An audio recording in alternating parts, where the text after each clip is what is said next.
오늘 제가 여러분들과 함께 나눌 말씀은 고쳐서 사랑하시는 하나님이라는 주제로 므낫세에 대한 이야기를, 므낫세를 구원하시는 놀라운 하나님의 사랑 이야기를 좀 나누고자 합니다. 이 전화가 아주 귀했던 시절에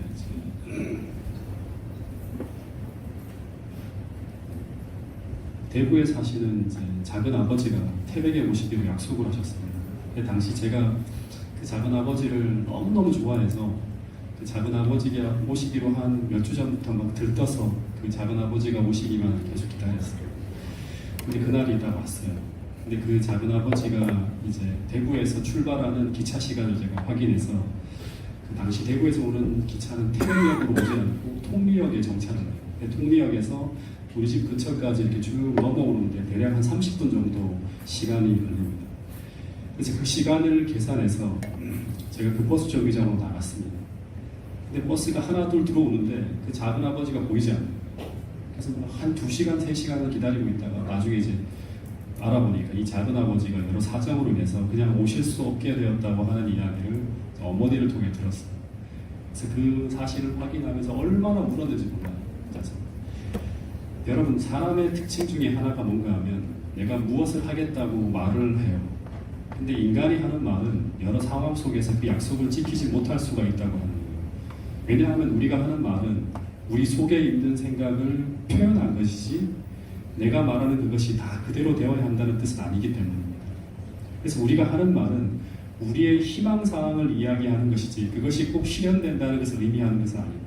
그래서 내 기호라든가 내 기분이 바뀌어지거나 혹은 상황이 힘들어질 때 그 말과 약속이 깨어지게 되는 경우들을 참 많이 봐요. 근데 우리가 성경을 읽으면서 하나 중요한 사실을 확인하게 되는데 이게 계속 성경에 강조되고 있는 게 있는데 그것은 하나님이 하신 말씀은 단순한 희망사항이 아니라고 하는 거예요. 그거를 처음부터 보여주는 게 뭔가 하면 창세기 1장에 보면 빛이 있으라고 하면 빛이 있고 하늘이 생기라고 하면 하늘이 생기고 다시 말해 말씀하신 그대로 모든 것이 이루어지고 성취되어지고 있는 것입니다. 성경은 말하기를 하나님의 말씀은 단순한 희망사항이나 그냥 하나님의 생각의 표현이 아니라 하나님의 말씀은 말씀하신 그대로 일을 이루시는 전능한 창조의 능력을 가진 것이라고 성경은 이야기하고 있습니다. 근데 이 창세기를 처음 배운 출애굽 당시 이스라엘 백성들은 똑같이 모세를 통해 말씀하시는 그 하나님의 말씀이 단 한마디도 땅에 떨어지지 않고 그대로 성취되어지는 것을 보게 됩니다. 모세가 어저께 우리 권정현 목사님을 통해서 들었지만 나일강이 피가 될 것이라고 하면 아무리 바로가 그것을 반대하며 애굽의 신들을 통해 막으려고 하더라도 계속 그것이 이루어지지 않도록 아무리 손을 쓴다 하더라도 그대로 되는 거예요. 아무리 환경이 바뀌어도 그대로 되는 거예요. 강에서 개구리가 올라올 것이라고 하면 올라오고 심지어 장자들이 죽을 것이라고 하면 아무리 바로가 그것을 막으려 하더라도 반드시 장자가 죽는 일이 벌어졌습니다. 심지어 홍해가 갈라질 것이라고 하면 그 어마어마한 홍해가 하나님 말씀에 갈라지는 거예요. 단 한마디면 끝나는 거예요. 단 한마디. 근데 문제는 그 전능하신 하나님의 말씀이 이스라엘 백성들을 그 애굽에서 건져내는 일에는 성공하였는데 근데 문제는 뭔가 하면 그들을 하늘 가나안으로 인도하는 일에는 뭔가 모르게 다르게 나타나고 있었다고 하는 거예요. 창조 시에는 말씀 한마디면 모든 역사가 다 간단히 이루어지고 끝이 나는데 근데 하나님의 백성의 개인의 삶을 하나님이 생각하시는 방향으로 변화시키는 일에는 한순간이 아니라 엄청나게 오랜 시간이 걸리고 있고 그리고 실패하는 일들이 무수히 많이 벌어지고 있었다고 하는 거예요. 그러면서 출애굽기의 40년의 역사를 통해서 우리에게 들려주시는 하나님의 아주 중요한 교훈 중에 한 가지는 뭔가 하면 단순한 창조의 역사가 아니라 이스라엘 백성들, 다시 말하면 죄에 빠진 이스라엘 백성들, 하나님을 잊어버리고 죄에 얽매여서 노예 생활을 하고 있는 인간들을 하나님 백성으로 만드시는 역사, 그 구원을 위해 필요되어지는 하나님의 역사는 절대 간단치 않다고 합니다. 왜냐하면 거기에는 무슨 일이 필요한가 하면 사람의 마음의 문을 여는 일과 우리의 동의와 굴복과 회개의 과정이 필요한데 그러기 위해서는 창조의 말씀 한마디가 아니라 수많은 설득과 호소와 온갖 노력이 다 기울여져야 합니다. 다시 말해서 우리 눈에 보이는 산과 바다와 하늘은 단 한마디의 말씀으로 창조되었지만 창조되어지지만 그러나 내 속에 있는 이 정욕과 이기심과 하나님의 뜻에 반대로 서 있는 내 고집을 꺾는 일은 수많은 하나님의 말씀과 성령의 보소와 심지어 하나님의 아들이 죽는 일이 필요되어지는 역사가 요구되어지고 있었다고 하는 것입니다. 여러분, 그래서 창세기와 출애굽기를 통해서 보여주는 한 가지의 메시지는 뭔가 하면 우리의 죄된 본성을 치유하고 복구하는 일은 이런 수천 개의 별을 창조하는 일보다 훨씬 더 어렵고 힘든 일일 수 있다고 하는 거예요. 저를 봐도 그렇습니다. 여러분을 보면 어떻습니까? 여러분, 하나를 구원하기 위해서 하나님은 얼마나 많은 인내와 참음과 자비와 수고를 하셨을까? 이 시간 한번 생각해 보시길 바랍니다. 그걸 생각하면 너무나 은혜가 넘치고 감사함이 넘치는 그러한 어떤 이 감동을 우리가 받게 된다고 하는 것입니다. 여러분, 그래서 예수님은 뭐라고 하는가 하면 죄인 하나가 회개하면 어떻게 된다? 온 하늘이 기뻐하며 하늘에서 잔치가 열리고 회개할 것 없는 의인 99으로 말미암는 것보다 하늘이 더 기뻐한다고 하는 말은 그만큼 그 한 영혼의 구원을 위해서 하늘의 온갖 노력이 쏟아 부어지고 있다고 하는 사실을 이야기하고 있는 것입니다. 근데 여러분, 이런 생각을 한번 해보시기 바랍니다. 이 범죄한 인간을 다시 고치는 일이 이렇게 힘들고 어려운 일인데, 근데 그것을 하나님이 아셨을까요? 네, 아셨을 텐데, 그런데 하나님은 인간이 범죄했을 때 하나님은 이 범죄한 이 지구를 그냥 리셋한 후에, 이 컴퓨터에 보면 리셋 기능이 있잖아요. 이게 뭐예요? 잘못했으면 전체를 다 새롭게 되돌리는 거예요. 그 클릭 한 번이면 모든 게 끝나는 거예요. 근데 하나님은 이 범죄한 이 지구를, 인간이 범죄했을 때 이 지구를 리셋한 후 다시 창조하지 않으시고 상상할 수 없는 오랜 시간을 소비하시며 이 지구를 다시금 고치시고 계시다고 하는 거예요. 그러나 그 창조의 능력을 가지신 창조주 하나님께서 그 하나님의 능력의 말씀이 잘 작동되어지지도 않고 잘 받아들이지도 않는 인간들의 그 망가진 마음을 고치기 위해서 끊임없이 말씀을 보내시며 6,000년 동안이나 뚝딱거리고 있는 이야기가 바로 지금까지의 지구 역사라고 하는 사실입니다. 근데 여러분, 이것은 정말 온 우주가 볼 때 이해할 수 없는 모습입니다. 창세기 1장을 우리가 본다면 하나님은 그냥 단 한마디의 말씀으로 인간들을 다 사망으로 다 돌려보낼 수 있어요. 그리고 지구를 이야기한 것처럼 다시 리셋할 수 있어요. 다시 말해, 단지 6일이면 지구 전체를 되돌릴 수 있었고, 지구 전체가 아니라 인간만 바꾸시려고 한다 그러면 단 하루면 끝나는 거예요. 그래서 단 하루나 이틀이면 모든 것이 끝날 문제를 수천 년 동안 그 망가진 고물 같은 인간들을 어루만지시면서 온 하늘의 자원을 희생하고 낭비하며 상상할 수 없는 시간을 보내시고 계십니다. 그뿐 아니라 인간을 다시금 고치기 위해서 하나님의 아들의 생명을 바치는 온 하늘을 희생하는 엄청난 희생의 대가를 치르고 있는 모습이 바로 이 하나님의 이 지구를 고치시는 인류의 역사라고 하는 것입니다. 제가 한 몇 년 전이었어요. 중고차를 하나 사가지고 와서 타고 다녔는데 그 차의 키로수가 얼마였는가 하면 25만 킬로미터를 달린 차였어요. 근데 그 차를 산 목적이 뭔가 하면 이 버스에서 사용하는 가스 연료인 CNG라고 하는 연료를 사용하는 차였어요.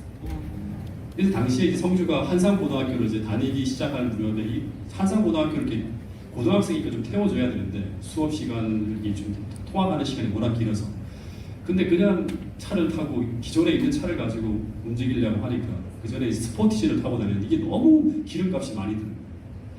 그래서 이 30대까지 태워주는 교통비를 줄이기 위해서 이 차를 구입했어요. 근데 이 차가 갑자기 겨울이 되는 순간 뭔가 덜덜덜덜 거리면서 심하게 RPM이 오르락 내리락 하는 구조 현상이라고 해요. 달달달달달 막 이렇게 소리가 계속 들리는 거예요. 그래서 이게 왜 그런가 했더니 그냥 두면 차가 멈춘다고 해서 이제 정비 공장에 가서 점화 플러그부터 시작해서 점화 코일, 연료 필터까지 싹 교체를 했어요. 수십만 원을 들여서 다 교체를 했어요.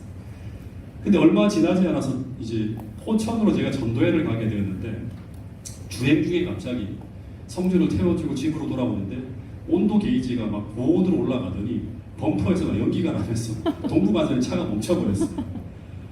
정비 공장에 가서 보니까 엔진에 문제가 생겼다고 하는 거예요. 차의 생명은 뭐냐면 엔진이에요. 그러면 보통은 차를 고치지 않고 포기해버립니다. 더군다나 그때 거의 차의 이 키로수가 30만 킬로미터를 거의 이제 다 들어가고 있는 그런 상황이었어요. 이 주위 사람들은 전부 이제 그 차를 폐차시키라고 막 전부 다 야단을 법석을 떠는, 식구들도 전부 다 못하고 다니겠다고 하는. 더군다나 전도회를 하러 가다가 만약에 차가 멈췄으면 이제 어떻게 하냐. 근데 제가 이상하게 그 차를 다시 살리기 위해 또 고쳤어요. 그 차를 고쳤다고 전도회 또한 무사히 타고 다녔어요. 근데 또 한 달 만에 이번에는 기어가 안 들어가. 2단으로 안 들어갑니다. 또 다시 공장으로 들어가면 이번에는 미션이 망가졌다고. 그래서 미션을 내리는 게 엄청나게 돈이 많이 들어요.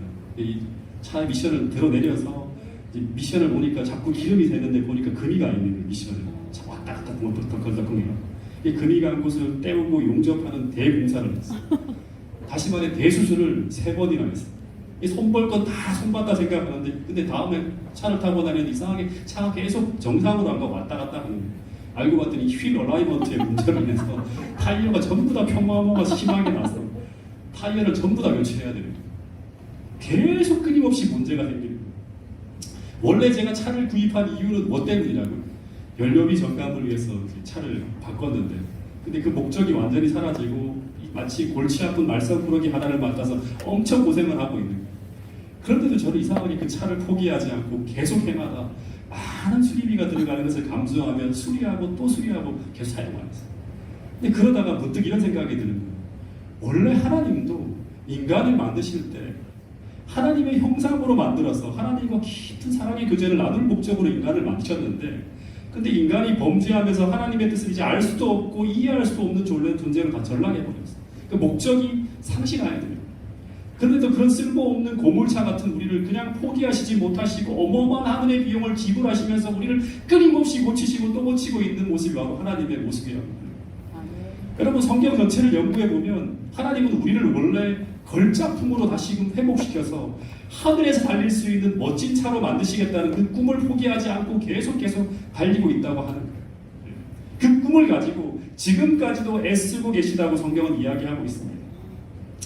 근데 이런 똑같은 논리로 성경의 역대기를 이렇게 살펴보면요, 하나님은 원래 이스라엘이라는 나라를 세우신 목적이 뭔가 하면 이 이스라엘이라는 나라는 하나님의 나라로 살아가는 것을 계획했어요.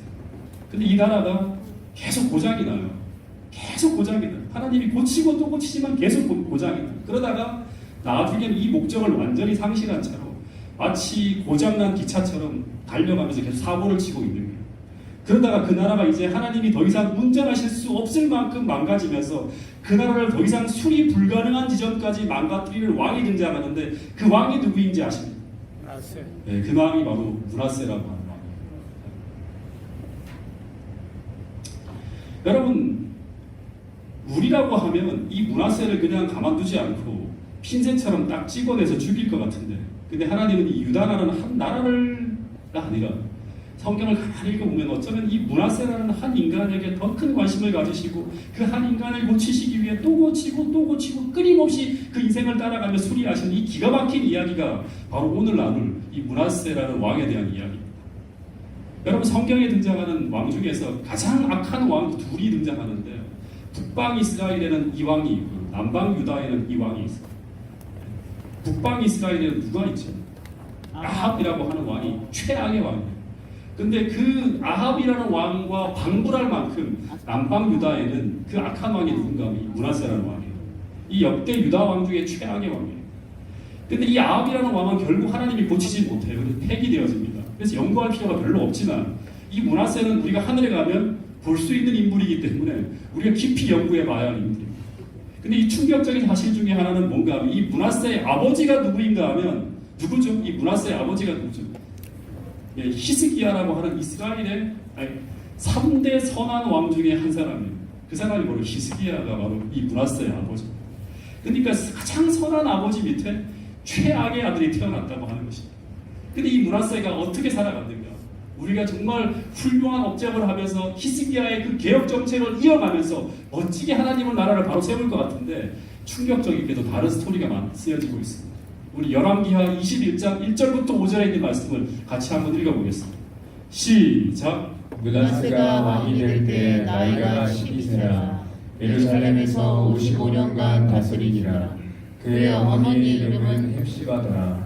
므낫세가 여호와 보시기에 악을 행하여 여호와께서 이스라엘 자손 앞에서 쫓아내신 이방 사람의 가증한 일을 따라서 그의 아버지 히스기야가 헐어버린 선당들을 다시 세우며 이스라엘의 왕 아합의 행위를 따라 바알을 위하여 제단을 쌓으며 아세라 목상을 만들며 하나님의 1월 성신을 경배하여 섬기며 여호와께서 전에 이르시기를 내가 내 이름을 예루살렘에 두리라 하신 여호와의 성전에 제단들을 쌓고 또 여호와의 성전 두 마당에 하늘의 1월 성신을 위하여 제단을 쌓고. 예, 이 므낫세가 왕으로 등극할 때 나이가 몇 세다? 12세, 12살이에요. 이 건이가 12살인가요? 아니죠. 11살이에요. 건이 많은 아이가 왕으로 올라가요. 내년에 왕이. 근데 이때부터 몇 년을 통치하는가 하면 55년. 남북 이스라엘을 통틀어 가장 장기 통치한 왕이 바로 누구인가 하면 이 므낫세. 최악의 왕이 가장 오랫동안 이 나라를 다스립니다. 근데 12세 때부터 아버지와 더불어 공동 통치를 한 10년 동안 합니다. 이 공동 통치, 히스기야와 더불어. 그러니까 아버지가 히스기야이기 때문에 22세가 될 때까지 아버지 히스기야와 공동 통치를 하면서 아버지가 어떤 걸 꿈꾸고 있고 아버지가 어떻게 믿음 생활하는지를 다 배울 기회가 있었어요. 10년 동안, 이 22살 때까지 아버지가 살아있습니다. 근데 아버지 히스기야가 죽고 난 다음에 이 므낫세가 어떤 한 결심을 합니다. 이때부터 아버지가 나라를 개혁하겠다고 하면서 행한 모든 것에 철저히 반대하면서 아버지와 반대 방향으로 나라를 이끌어가요. 근데 어떻게 반대 방향으로 이끌어갔는가 하면 열왕기하 21장 2절에 보면 이방 사람의 가증한 일을 따라서 행했다. 이방 사람들의 가증한 일을 따라서. 무엇을 했는가 하면 첫 번째 행한 게 뭔가 하면 성전 마당에다가 우리 성소 공부를 지난번에 제자훈련 때 있는데 바알을 위하여 제단을 쌓고 아세라 목상을 만들면서 하늘의 1월 성신을 경배하기 시작합니다. 그러니까 1월 달과 그 다음에 이제 태양과 그 다음에 이 별들을 신이라 생각하면서 경배하는 일을 시작합니다. 그리고 두 번째는 어떤 일을 하는가 하면 여호와의 성전 마당에다가 우상을 갖다 놓고 분양하면서 성전을 하나님께 봉헌하는 것이 아니라 아예 우상 숭배에 바쳐버립니다. 그러니까 오늘날로 말하면 이 파주중앙교회를 파주중앙 법당으로 다 바꿔버려요. 여기다가 이 부처를 향을 갖다 놓고 사람들에게 와서 다 절하고 제사하고 경배하고 하나님이 더 이상 그 성전에 거하실 수 없게 만들어버려요. 그러면서 이 나라가 어떻게 되어버렸는가 하면 선지자 왕을 보면 이 사람이 통치하는 55년 동안 이 하나님 나라의 유다가 가나안에서 가장 악한 종족이 어떤 종족인가 하면 아모리 족속이 가장 악한 종족이라고 성경에 이야기합니다. 근데 이 아모리 족속보다 더 악해졌다고 하는 거예요. 열왕기하 21장 11절에 보면 유다왕 므낫세가 이 가증한 일들을 행하고 또 므낫세가 이전에 있었던 아모리 족속이 행한 것보다 더 악하게 행하며 자기 우상들로 또한 유다 또한 죄를 짓게 하였도다 하는 말. 그리고 역대하 33장 9절에 보면 유다와 예루살렘 거민이 므낫세의 꾀임을 받고 악을 행한 것이 열방보다 이웃 나라보다 훨씬 더 심하였다고 하는 거예요. 근데 중요한 건 뭐냐 그러면 왜 므낫세가 이렇게 행했을까요? 이유가 있었겠죠. 므낫세는 아버지 히스기야로부터 22살이 될 때까지 신앙이 무엇이고 믿음으로 살 때 어떤 일이 벌어질 수 있는가 하는 걸 다 배웠어요. 근데 22살이 되던 해 아버지가 죽고 이제 드디어 스스로 나라를 통치할 기회가 딱 되었을 때 그런 어떤 이제 행동을 하는가 하면 어저께 우리가 공부했죠. 3,6교육을 고등학교 다닐 때까지는 부모님 때문에 애들이 교회를 쭉 다녔지만 이제 성인이 된 후에는 더 이상 재림교회를 다니지 않기로 결심하고 이 청년들이 다 교회를 떠나듯이 이 므낫세가 아버지의 하나님을 떠나는 왜냐하면 그의 마음에는 여호와 하나님이 참 하나님이라는 믿음이 생기지 않았기 때문입니다. 근데 므낫세가 아버지 히스기야와 반대로 친아수르 정책을 이렇게 쫙 선회하는데 근데 왜 그랬는가 하면 그가 왜 하나님을 떠나게 되었는가 하면 세상을 보는 거예요. 성경을 통해서 보는 게 아니라 세상을 돌아가는 걸 보는 거예요. 여러분 아버지 히스기야가 아수르를 한 번 크게 이긴 적은 있지만 우리 지난번 공부했죠, 그렇죠? 이사야서 공부할 때. 그런데 아수르는 여전히 유다보다 더 강하고 그리고 근처의 모든 나라들을 다 정복한 당시 가장 강력한 대제국을 형성하고 있는 나라가 바로 아수르입니다. 오늘날로 말하면 아수르는 미국과 같은 나라예요. 그래서 오늘날 모든 나라가 미국의 정치와 문화와 학문과 과학과 이 모든 것을 배우는 이유는 뭔가 하면 미국처럼 살기 위해서 미국을 따라가는 거예요. 그래서 미국 유학을 다 보내잖아요. 모든 세상 사람들이. 므낫세가 볼 때 유다가 아수르처럼 강국이 되려면 누구를 본받아야 된다? 세계의 중심인 아수르를 본받아야 한다는 생각을 했을 거예요. 근데 당시 그 나라를 배우는 최선의 길은 그 나라를 그렇게 만든 그 아수르의 신을 받아들이고 그 나라가 그 신을 숭배하는 어떤 그런 것과 똑같이 그 신의 축복과 능력을 받는 거예요. 그게 그 나라를 본받는 거예요. 근데 여호와의 선지자들은 거기에 반대했을 거예요. 이방신이라는 것은 다 뭐다? 아무런 능력이 없는 우상이고 여호와 하나님이 참 하나님이고 그분만이 세상을 창조한 가장 위대한 신이라고 주장하며 반대를 했는데 이 이야기가 바로 이사야서 이야기 속에 쭉 흘러가요. 그래서 이사야가 이 므낫세의 손에 죽임을 당하는 거예요. 그런 얘기를 계속 합니다.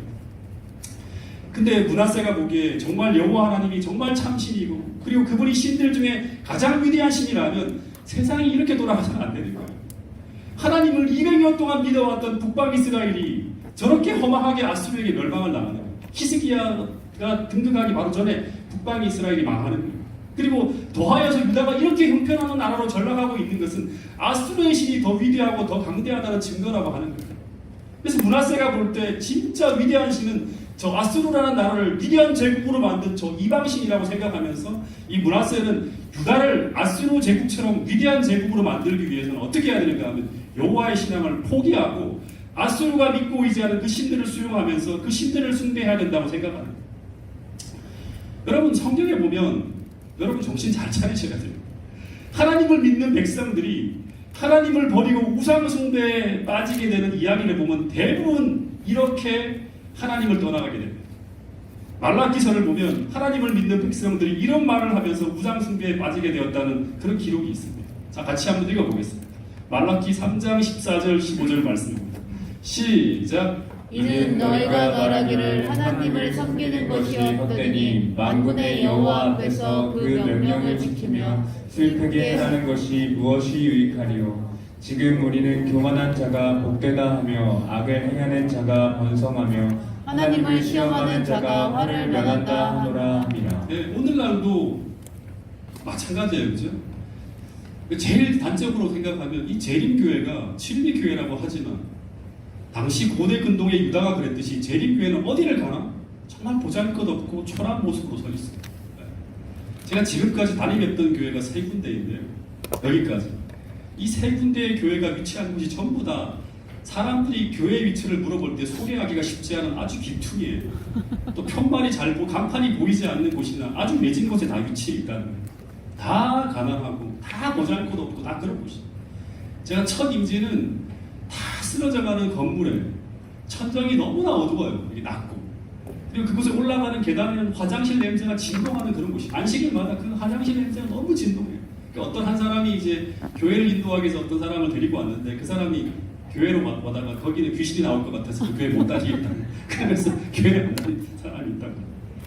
두 번째 교회는 큰 도로에서도 안쪽으로 쭉 들어가서 정말 좋은 골목에 이제 들어가는데 그 교회를 안내해주면 거기서 한 번 꺾이고요, 또 꺾이고 또 꺾이고 하는 거예요. 이게 이제 두 번째 교회에 들어가는 출입구예요. 제일 먼저 간판이 있는 곳이 여기 이 편말이 보이죠. 이 여러 간판이 있는데 그 중에 이 간판이에요. 이 교회 간판. 네. 그래서 원당 부동산에서 우측으로 굶어지는 골목에는 못 찾아요, 사람. 몇 번을 시도하다가 알려주면서 찾아요. 그런 다음에 꺾어져 들어가면 교회가 있는가? 여기 교회가 없죠. 여기 교회가 안 보여요. 꺾어져서 교회가 거기 다시금 우측으로 꺾어서 좌측으로 꺾으세요 하면 또 좌측으로 꺾어요. 그러면 교회가 있는가? 여기도 없어요. 교회 간판도 없어.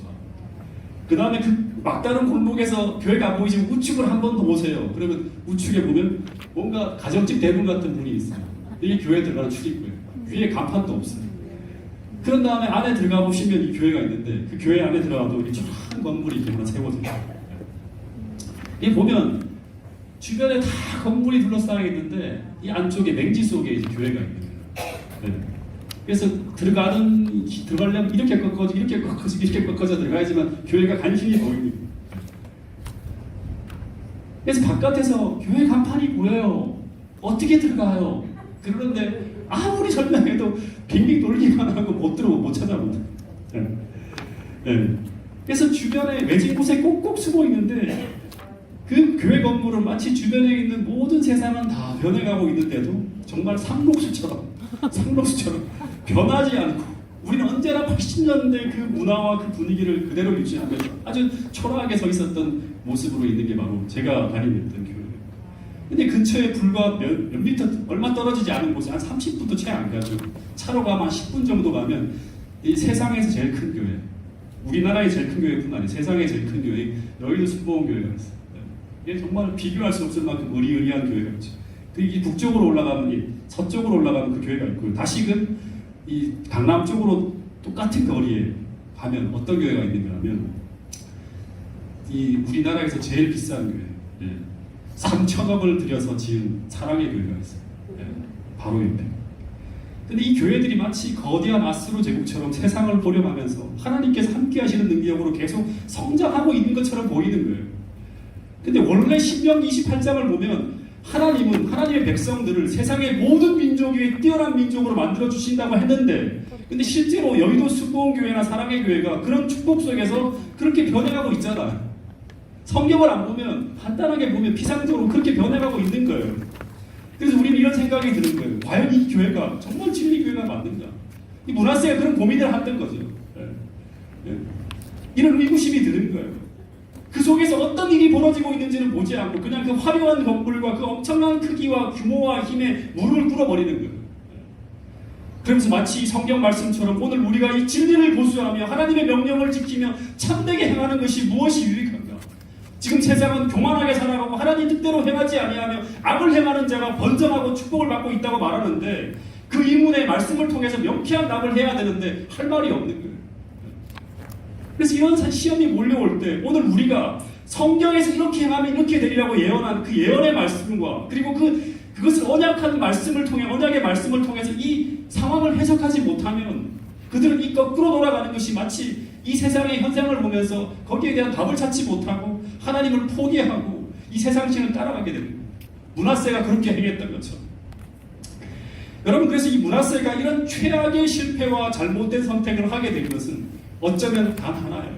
그것은 더 철저한 성경 연구와 아버지의 이야기만 듣는 것이 아니라 신명기의 언약과 예언을 토대로 이 상황을 정확히 해석해내지 못했기 때문에 그는 아버지의 길을 고수하지 못했다고 하는 것입니다.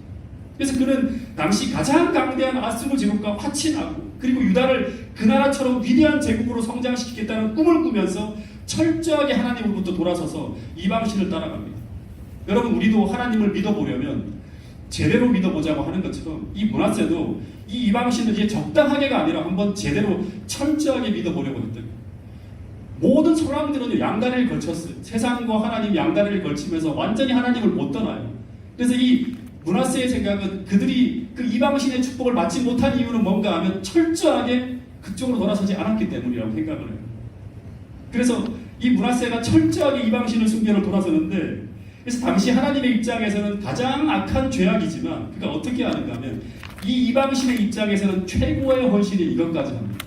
그게 뭔가 하면 몰록이라고 하는 신에게 사람이 할 수 있는 최고의 헌신이 뭔가 하면 자기 자신의 가장 귀한 재물인 자신의 아들을 불로 태워 바치는 헌신을 하는 거예요. 인신공양이라고 하는 거죠. 그러면서 그는 이 신의 마음을 사서 이 신이 주는 축복으로 나라의 부강과 자신의 안녕을 꿈꾸었습니다. 그리고 더하여서 어떤 일짓도 하는가 하면 하나님이 계신데도 신접한 여인을 불러다가 나라의 미래를 물어보면서 나라의 미래를 결정합니다. 그러면서 온 나라가 바알과 아스타롯으로 뒤덮이면서 하나님 나라의 모든 흔적이 다 지워져 없어집니다. 그래서 하나님이 계신 하나님의 나라에 하나님의 성전에서 하나님이 쫓겨나고 그리고 1월 선신의 제단이 세워져 분양되어지고 있고 그리고 그 나라의 왕은 신접한 여인에게 나라의 미래를 물어보며 결정하고 있고 온 나라는 이방신을 위해서 분양되어지는 참으로 어처구니 없는 일들이 이 유다 나라에서 펼쳐지고 있는 것입니다. 근데 하나님은 이때까지도 다시 말해서 당신의 나라에서 쫓겨나고 더해서 수치와 모독과 모욕을 당하시고 그 이름이 더럽혀지고 찐빨펴지고 있는데도 불구하고 하나님은 이 므낫세를 사랑하고 계셨고 끝까지 기다리고 계셨다고 하는 이야기가 역대기와 열왕기의 이야기입니다. 어떻게 기다리셨는가? 당시 시대의 모든 선지자들을 동원해서 계속 므낫세가 돌아오도록 호소하며 경고하셨다고 하는 거예요. 다시 말해서 너 그렇게 계속 나가면 너 정말 큰일 난다. 너만 망하는 것이 아니라 너가 다스리는 이 나라도 너의 모든 후손들도 다 멸망하게 된다고 애타게 경고하는 이야기가 이사야서부터 쭉 흘러나오는 이야기. 그런데 그 나라에는 경고 음성만 들리지 아직도 하나님의 자비하심으로 재앙이 지체되고 있었기 때문에 므낫세는 이제 최악의 일을 저지르는데 그것은 바로 무엇인가 하면 하나님을 대신해서 그의 경고의 기별을 전하는 자를 다 죽이는 짓을 행하는 저 인간들 때문에 그 이방신의 축복을 받지 못한다는 그 이야기가 열왕기하 21장 16절에 이렇게 기록되어지고 있습니다. 같이 한번 읽어보겠습니다.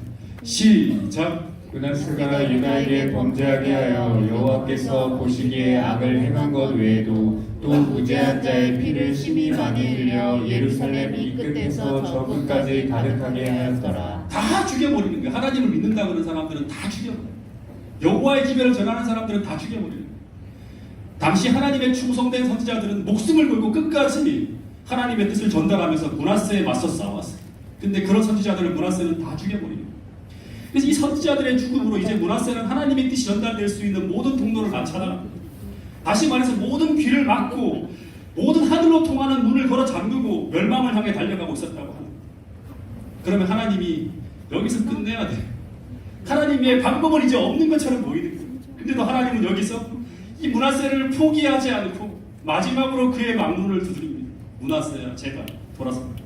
그래서 하나님은 신명기에 나온 그 언약의 마지막 단계의 호소와 경고인 이방 아수르의 군대로 하여금 이스라엘을 다시 쳐들어오게 해요. 이때가 기원전 648년인데 아수르 군대가 유다를 침입하였다는 역사적 기록이 있습니다. 그래서 나라가 무너지고 이 므낫세는 당시 아수르의 공신국이었던 바벨론으로 포로가 되어 붙들려갑니다. 성경에 보면 이 므낫세가 바벨론 땅으로 끌려갈 때 이 아수르 군대는 어떻게 끌고 가는가 하면 갈고리에 걸어서 끌고 갔다고 하는데 실제 역사를 보면 아수르 군대는 포로를 끌고 갈 때 혀와 혀 사이에다가 구멍을 뚫어요. 그래서 줄을 딱 연결합니다. 옆으로 움직이면 그냥 혀가 그냥 견딜 수가 없을 만큼 통증이 느껴집니다. 그리고 아니면 혀로 아니면 코와 코 사이에 구멍을 뚫고 연결합니다. 모든 포로들을 다. 그래서 달아나지 못하게 만드는 거죠. 그렇게 비참한 짐승처럼 끌려가는 거예요. 그러니까 제국을 꿈꾸던 그가 마치 짐승처럼 전락해서 몇 달 동안 비참하게 끌려가는 상황을 맞은 거예요. 그리고 그 환란 속에서 그가 죽인 선지자들의 경고와 증언들을 계속 떠올렸겠죠. 이 므낫세. 그러면서 절망하고 있었을 텐데 근데 하나님은 거기까지 그를 구하러 달려가셨다고 하는 거예요. 여러분, 예루살렘 성전을 더럽히고 자신의 이름을 짓밟고 모독하고 하나님의 사랑하는 선지자들을 죽이면서 하나님의 마음을 아프게 한 그 악한 므낫세를 찾아서 하나님이 어떻게 하는가 하면 예루살렘 성전을 떠나서 수천 킬로 떨어진 그 바벨론의 철창에 갇힌 이 므낫세를 찾아가셨다고 하는 거예요. 그리고 그 옥중에서 그의 마음을 두드리며 계속 호소합니다. 므낫세야, 므낫세야, 이제 고개를 들어서 나를 보라. 나는 너의 하나님 여호와. 내가 너를 찾아서 이곳까지 달려왔다고 계속 호소하는 거예요. 그래서 그때 비로소 이 므낫세가 아버지 히스기야의 이야기들이 가슴 사무치게 들려왔겠죠. 그 경고들이 정말 실제였고 내가 하나님을 떠났을 때 어떤 모습으로 살아갈 수 있었다고 하는 것을 철저하게 다 해석해주는 그 이야기가 막 들려왔겠죠.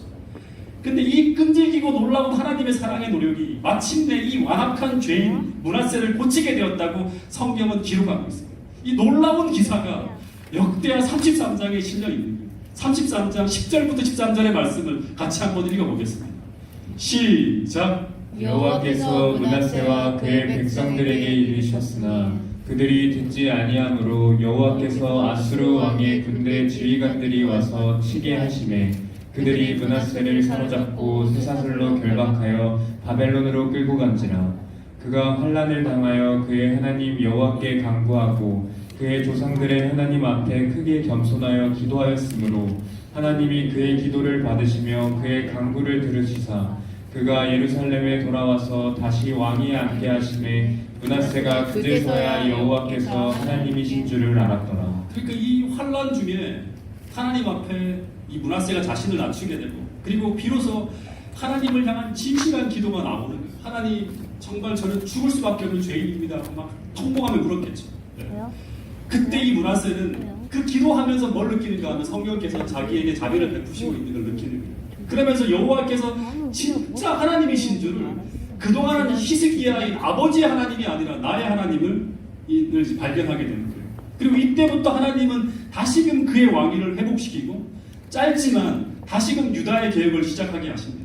그래서 므낫세가 구원을 받아요. 근데 이 문제는 지금부터 하는 얘기가 참 중요해요.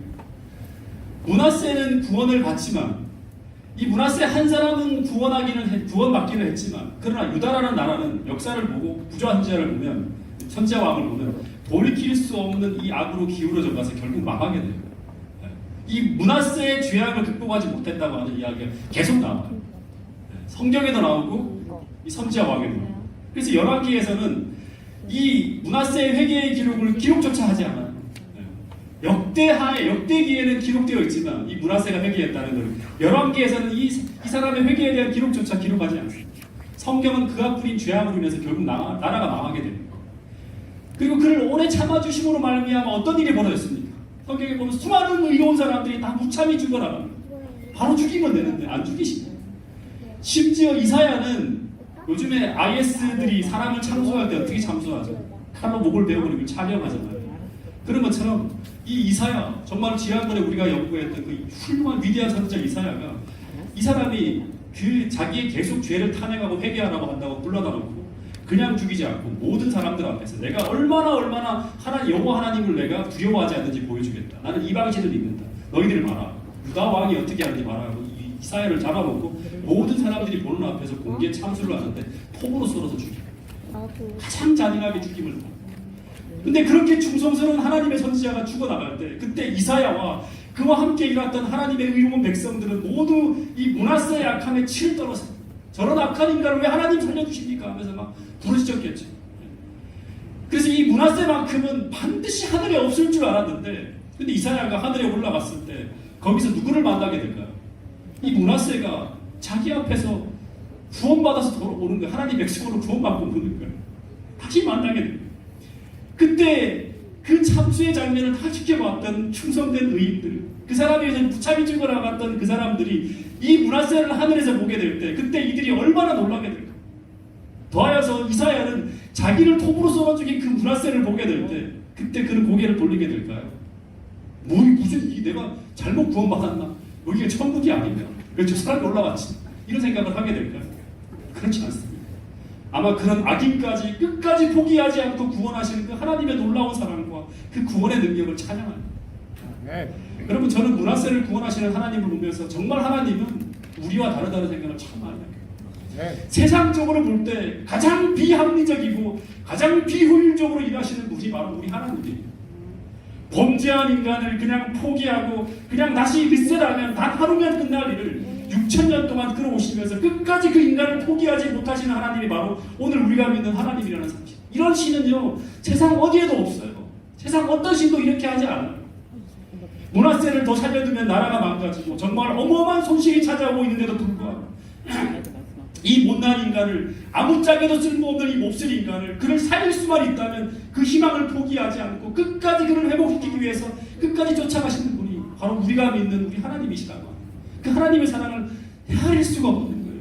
유다가 무너져 내리고 멸망이 구름처럼 몰려오고 있었지만 하나님은 그를 구원하기를 포기하지 않았다는 사실이 바로 성경에서 들려주는 너무나 감동적인 하나님의 사랑의 이야기라고 합니다. 여러분 이 이야기를 들으면서 동시에 떠오르는 게 뭔가 하면 누가복음 15장에 한 마리에 이른 양을 되찾기 위해서 99마리의 양을 들판에 두고 그 한 마리의 양을 이런 양을 쫓아가시는 그 하나님의 실제적인 모습이 바로 므낫세의 모습을 통해 나타나고 있었다고 하는 것입니다. 그가 아무리 가치가 없고 아무리 쓸모가 없어 보이는 은전처럼 보인다 하더라도 아무리 99마리가 중요하다고 하더라도 아무리 집안의 망신이고 아무리 몹쓸 탕자라고 하더라도 하나님은 그가 돌아올 때까지 그를 찾을 때까지 하나님은 기다리시고 찾는다고 하는 이야기입니다. 여러분 그런데 이 므낫세를 향한 이 하나님의 모습이 오늘 나를 향한 하나님의 사랑의 모습이라고 하는 사실을 꼭 기억할 수 있게 되기를 간절히 바라겠습니다. 아멘. 이 못난이 같은 나를 살리기 위해서 정말 아무짝에도 쓸모없는 나를 구원하기 위해서 아무리 어려운 일, 아무리 난처한 일을 당하신다 하더라도 끝까지 나를 포기하지 않고 있는 그 하나님의 모습이 바로 나를 향한 하나님의 모습이라는 것을 오늘 이 므낫세의 이야기를 통해서 하나님께서 오늘 우리의 마음에 말씀하고 있다고 하는 사실을 꼭 기억할 수 있게 되기를 간절히 바라겠습니다. 아멘. 잠시 눈을 감고 생각하는 시간을 갖도록 하겠습니다. 오래전에 우리 아이들이 아빠 꼭 이 영화를 한번 보세요 하면서 저녁에 틀어준 것이 있습니다. 아마 실화를 배경으로 한 영화로 알고 있는데 그 내용이 무엇인가 하면 어느 할머니가 주인공인 영화인데 거기에 할머니가 한 손녀를 애지중지 끔찍하게 사랑하면서 키우다가 시장에서 잃어버렸어요, 이 아이. 근데 한 10년이 지났는데 이 할머니는 그 집을 지키면서 그 손녀를 백방으로 찾고 있었는데, 근데 그 집은 10년이 지났지만 하나도 변한 것이 없는 거예요. 똑같은 대문에, 똑같은 가구에, 똑같은 화장실에 모든 시간이 손녀를 잃어버린 그 지점에서 다 멈춰버렸다고 합니다. 주변의 모든 모습이 다 빠르게 변해가는데 이 할머니의 집은 항상 그대로예요. 그래서 어떤 재개발 부동산 업자가 찾아와서 제발 그 집을 비싸게 쳐줄 테니 팔아달라고, 혹은 조카가 와서 수리를 하고 살아라고 아무리 설득을 해도 이 할머니가 다 거절하는 거예요. 왜냐하면 그 손녀가 혹여나 못 찾아볼까 봐, 혹여나 낯설어 갈까 봐 하나도 못 건드리는 거예요. 근데 이 영화를 보면서 저는 이 이야기가 바로 우리 하나님의 이야기라고 하는 것입니다. 하나님도 사랑하는 우리를 잃어버린 순간부터 6,000년이 지나가는 이 시점까지 하늘의 모든 시간을 다 멈춰버렸다고 하는 거예요. 하늘의 모든 아름다운 것들은 다 멈춰버린 거예요. 왜냐하면 하나님의 모든 관심과 모든 생각이 잃어버린 지구를, 잃어버린 바 된 우리를 향하고 있기 때문이라고 합니다. 왜냐하면 하나님에게 오늘 우리 하나는 다른 어떤 누구도 대신할 수 없는, 반드시 하늘 아버지의 품속에 있어야만 하는, 그분이 그렇게 해야지만 그분이 행복할 수 있는 하나님의 가장 사랑하는 하나님의 아들과 딸이기 때문이라고 합니다. 그래서 하나님은 오늘도 우리를 찾고 있다고 이야기하고 있습니다. 여러분, 이 안식일은 이토록 우리를 사랑하시는 그 하나님의 품으로 돌아가기로 결심하게 되기를 간절히 바랍니다.